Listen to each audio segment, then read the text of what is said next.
સુરેન્દ્રનગરમાં મુખ્યમંત્રી ભૂપેન્દ્ર પટેલના આગમન પહેલા જ રાજકીય હલચલ તેજ બની ગઈ છે. ચોટીલાના પૂર્વ ધારાસભ્ય ઋત્વિક મકવાણાએ મુખ્યમંત્રીને એક પત્ર લખ્યો છે અને રૂબરૂ મુલાકાત માટે સમય માંગ્યો છે. શું છે સમગ્ર મામલો, આવો વિગતે વાત કરીએ આ અહેવાલમાં.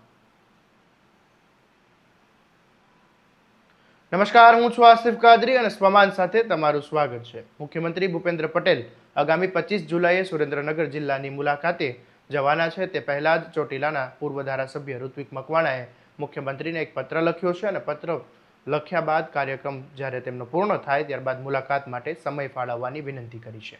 પત્રમાં તેમણે 4 મહત્વના પ્રશ્નોને રજૂ કરવાની માંગ કરી છે, જેમાં તેમણે પ્રથમ મુદ્દો સાયલા તાલુકાની ક્વોરી એસોસિએશન સાથે જોડાયેલા ઉદ્યોગકારોને થતી બિનજરૂરી હેરાનગતિ અટકાવવાનો છે.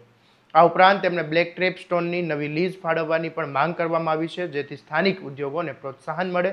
ઋત્વિક મકવાણાએ પત્રમાં વધુમાં એક ગંભીર મુદ્દો ઉઠાવ્યો છે અને તેમણે જણાવ્યું કે માર્ગ અને મકાન વિભાગ તેમજ સિંચાઈ વિભાગના વિવિધ કામોમાં ખનીજ ચોરી થતી હોવાના આરોપો છે, જે અંગે મુખ્યમંત્રી સમક્ષ રજૂઆત કરવામાં આવશે. અને આ મામલે ઋત્વિક મકવાણા શું કહી રહ્યા છે એ પહેલા સાંભળી લો.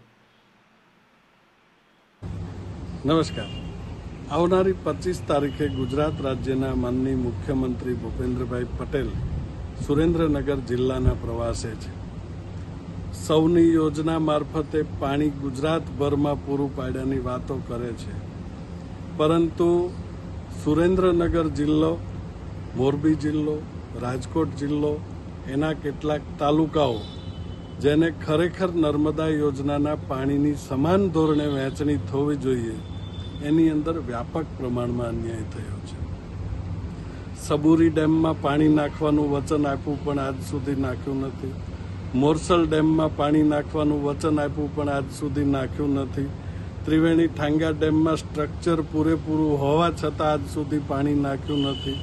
ગુંદા અને ધારી જેવા ડેમમાં આજ સુધી પાણી નાખ્યું નથી.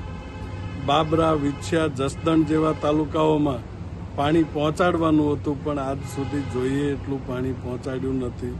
સાયલા, ચોટીલા, થાન, મૂળી, વાંકાનેર જેવા તાલુકાઓને સૌની યોજનાના લોલીપોપને બદલે નર્મદા નિગમમાંથી કાયદેસર અધિકારના ભાગરૂપે સમાન પાણીની વહેંચણી કેવી રીતે થઈ શકે એના માટેની નીતિ વિષયક ચર્ચાઓ કરવા માટે ખેડૂતોનું એક પ્રતિનિધિ મંડળ માનનીય મુખ્યમંત્રીશ્રીને રૂબરૂ મળવા માગે છે.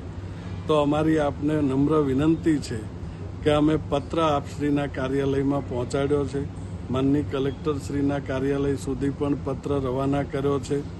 આપ સાયલા મુલાકાતે છો ત્યારે આ વિસ્તારના ખેડૂતોની પાણીની સમસ્યા માત્ર ચૂંટણી સમયે દૂર ન થાય, પરંતુ કાયમી ધોરણે દૂર થાય એ પ્રકારની ખુલ્લા મને ચર્ચા કરવાની જો આપની તૈયારી હોય તો અમે ઈચ્છીએ છીએ કે આપ અમને સમય ફાળવો, આપણે રૂબરૂ મળીએ.